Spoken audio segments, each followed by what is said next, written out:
अब जैसे कि एक तो ये आ गया कि कौन सा डिजास्टर ह्यूमन इंड्यूस था, कौन सा नेचुरल था, उसकी डिस्टिंक्शन करना बड़ा मुश्किल है, नंबर 1। फॉर दैट मैटर कोविड-19 वो बायो टेररिज्म था या एक्चुअली में एक बायोलॉजिकल डिजास्टर था, वो भी नहीं पता। उस पर भी अभी तक कंटेंशन है कि है भी था कि नहीं था, किसी को नहीं पता। कुछ कहता है जी चाइना ने किया, कुछ कहते हैं जी नहीं अपने आप ही फैल गया हर जगह। ठीक है, एक वो आ गया।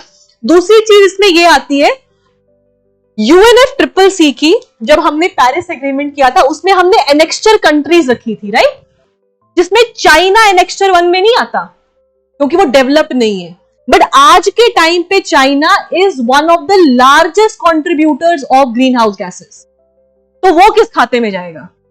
तो अकॉर्डिंग टू UNFCCC उसको तो पैसा भरने की जरूरत नहीं है, पर कंट्रीब्यूटर तो सबसे बड़ा है। So who will pay? And also becomes questionable कि जो पहले एनेक्स्चर कंट्रीज थी, क्या अब के टाइम पे उनको एनेक्स्चर 1 में या 3 से 2 में शिफ्ट करने का कोई प्रोसीजर नहीं है। सैंटियागो नेटवर्क, ये बेसिकली COP25 जो मैड्रिड में हुआ था ना, उसमें सैंटियागो आया था।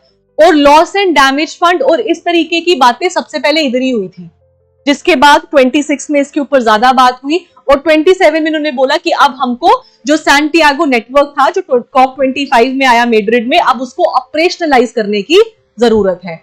सरल भाषा में समझे तो कमीशन की रिपोर्ट को अब ऑपरेशनलाइज करने की जरूरत है। ठीक है, नेक्स्ट पॉइंट लिखो।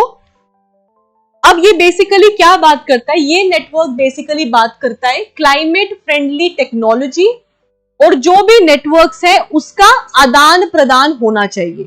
ठीक है, मीनिंग इसको समझने के लिए कोविड के टाइम पे ना जो आपकी प्राइवेट फर्म्स थी जैसे कि मेलिंडा फाउंडेशन, राइट, उन्होंने तो अपने बना दिए थे वैक्सीन्स।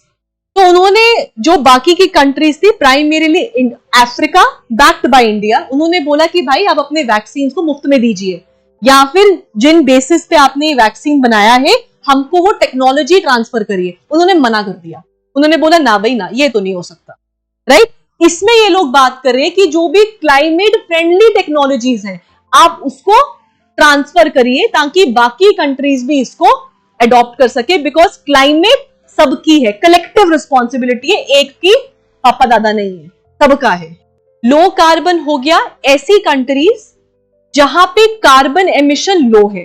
कार्बन एमिशन लो क्यों होगा? लेस डेवलपमेंटल एक्टिविटीज हो रही हैं, लेस कार्बन इंटेंसिव सेक्टर्स हैं, इंफ्रास्ट्रक्चर बिल्डिंग कम है, राइट। सो वो कंट्रीज जहां पे लो कार्बन एमिशन है और जो क्लाइमेट रेजिलिएंट का मतलब होता है जैसे ये IPCC की रिपोर्ट में उन्होंने बोला कि भाई जो आप चाहते हो कि पेरिस एग्रीमेंट में कि 2 डिग्री सेल्सियस तक हमने बढ़ने नहीं देना और 1.5 तो हम होने ही नहीं देंगे, तो उसमें बोला कि भाई वो हो चुका है और अब जो क्लाइमेट डिस्ट्रक्शन है वो अंडू नहीं हो सकता, the destruction has been done.